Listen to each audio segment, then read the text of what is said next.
हमारे आदिवासी भाइयों को पुलिस में भर्ती करो। टांटिया मामा ने क्या बोला? हाँ, मुझे पकड़ना है। भील भील को ही पकड़ सकता है, दूसरे किसी ब्रिटिश सरकार के पुलिस प्रशासन में कोई दम नहीं था साथियों। मैं ये कहना चाह रहा हूं। तो टांटिया मामा ने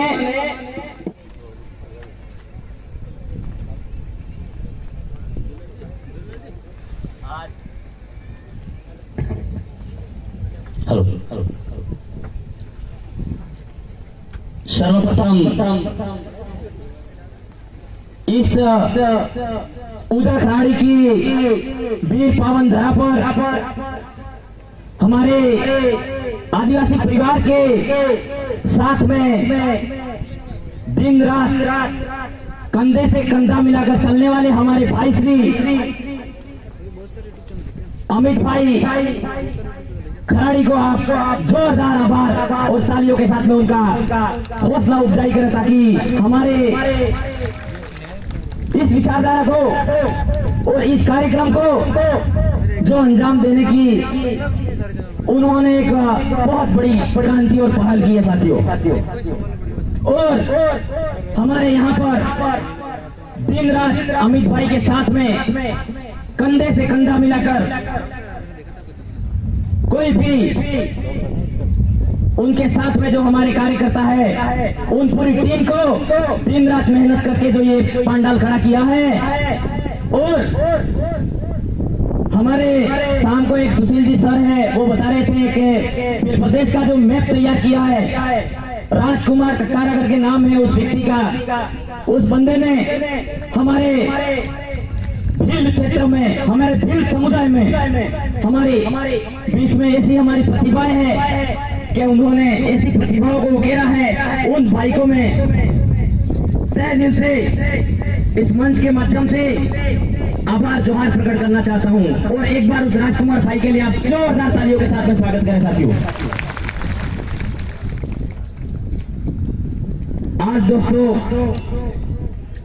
चनाबदा गांव में आदिवासी परिवार की चिंतन शिविर के मंच के माध्यम से मैं मेरे समाज के लोगों को कुछ देने आया हूं और कुछ लेने भी आया हूं। तो साथियों, हमें सबसे पहले हमारे पुरखों की व्यवस्था को समझना होगा साथियों। वो कैसे कि आप आज लोग यहाँ पर बैठे हुए हैं, वो पहले ऐसे बैठ नहीं सकते थे हम लोग। जो आज आप अमित भाई ने यहाँ बैठने की जो इतनी व्यवस्था निभाई है, वो आप लोग नहीं बैठ पाते थे। मैं उन हमारे आदिवासी परिवार के आदर्श मार्गदर्शन गुरु भवर दादा, कांति दादा, जित्तू भाई कटारा, हमारे मांगू दादा, हमारे बीच में जगदीश जी पांडुर, जोरावर सिंह जी, हमारे दादा दिन रात इस कार्य को लेकर आज यहाँ तक पहुंचे हैं हम।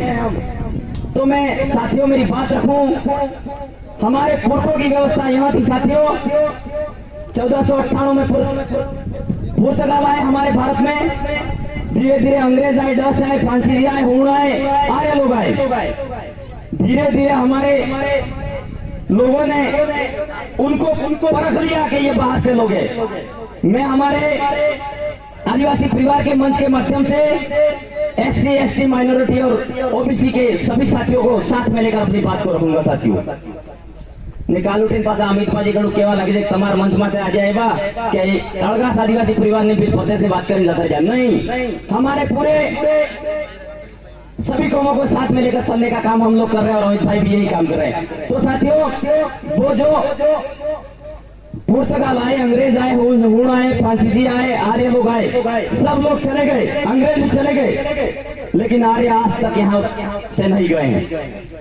तो साथियों, हमें हमारी व्यवस्था को समझना होगा। सबसे पहले इतने लोग हमारे बैठ नहीं पाते थे एक जगह। कहीं हमारा भील, गोंडी, भिलाला जो कहीं मार्केट में दिख जाता था, उसको गोली मारने का ऑर्डर था। ऐसी व्यवस्था थी अंग्रेजों की।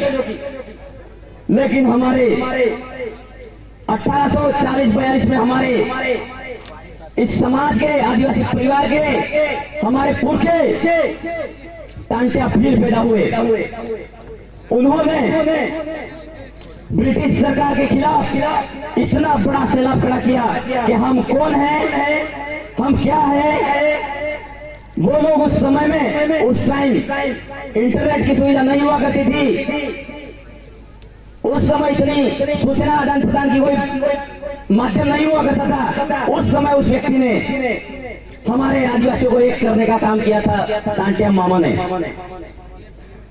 तो वो व्यवस्था प्रणाली टांटिया मामा ने समझाई कि हम इस देश के मूल मालिक है। तभी बिरसा मुंडा 14-15 साल के थे। तो टांटिया मामा ने इतना बड़ा सैलाब खड़ा किया तो टांटिया मामा को पुलिस पकड़ने के लिए दिन रात मेहनत कर दी।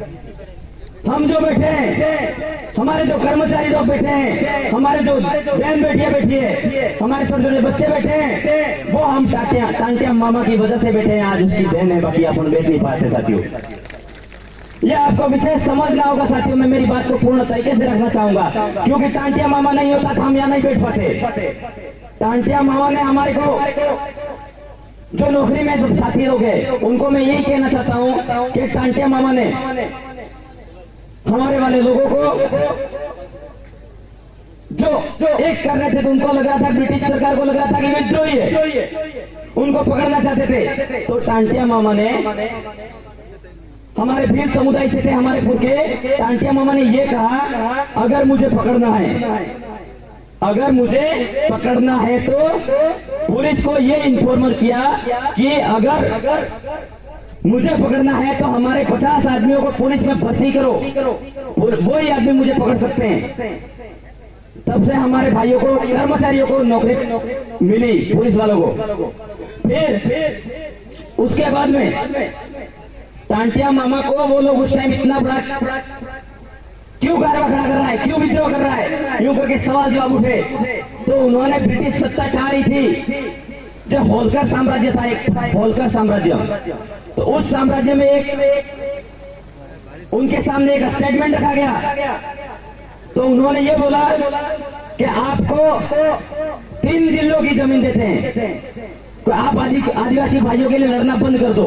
14 साल तक हथियार लेस लड़े थे वो हथियार, ब्रिटिश सरकार उनके सामने हथियार लेकर लड़ी थी और वो तीर धनुष से लड़ रहे थे टांटिया मामा। यह समझना होगा साथियों। यहाँ चिंतन शिविर करवा दिया अमित भाई ने और सोच कर चले गए, बोल करके जय जोहार जय आदिवासी बोल दिया, समझ के चले गए। ये अपनी इस चिंतन शिविर का कोई महत्व नहीं रह जाएगा। हमें समझना होगा हमारे पुरखाई व्यवस्था और हमारे पुरखे कौन थे, हमारे पुरखों ने हमारे लिए क्या लड़ाई लड़ी थी और क्यों लड़ी थी। तो टांटिया मामा को 3 जिलों की जमीन दे रहे थे। 1 लाख हेक्टेयर जमीन होती है साथियों। हमारे वाले जो आजकल आगे बढ़ने वाले एक हेडपंप में बिक जाते हैं, कोई उनके सीसी रोड हो जाता है तो बिक जाते हैं लोग। टांटिया मामा को 3 जिलों की जमीन दे रहे थे, उसने प्रस्ताव को निरस्त कर दिया, ना बोल दिया कि मुझे 3 जिलों की जमीन नहीं चाहिए। हमारे आदमियों को 1000 हेक्टेयर एक आदमी को, हमारे आदमियों को, हमारे भीलों को जमीन मिल जाएगी। तो हमारे भीलों के पास में कृषि क्षेत्र में स्रोत बढ़ जाएंगे और हमारे लोग कृषि क्षेत्र में आगे बढ़ के और अच्छे तरीके से हमारी मूल मालिक और मूल मालिकाना हक को लेकर के अच्छे तरीके से अपने आजीविकोपार्जन को चला पाएंगे। ये टांटिया मामा ने बोला था। तो साथियों, ये जमीन है वो टांटिया मामा की देन है, क्योंकि उन्होंने 3 जिलों की जमीन के प्रस्ताव को खारिज कर दिया था। ये बिरसा मुंडा को समझ में आया कि टांटिया मामा ने 3 जिलों की जमीन के प्रस्ताव को खारिज कर दिया।